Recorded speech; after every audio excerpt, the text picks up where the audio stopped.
నేనేమయ్యున్నా నీ కృప కాదా, నాతో నీ సన్నిధిని పంపవా.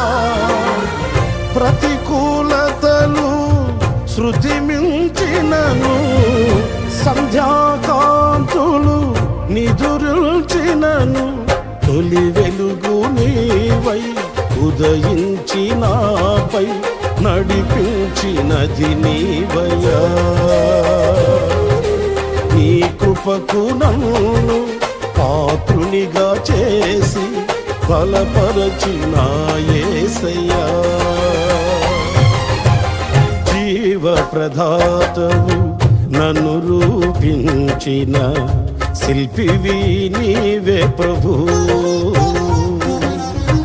జీవన యాత్రలో అండగా నిలిచే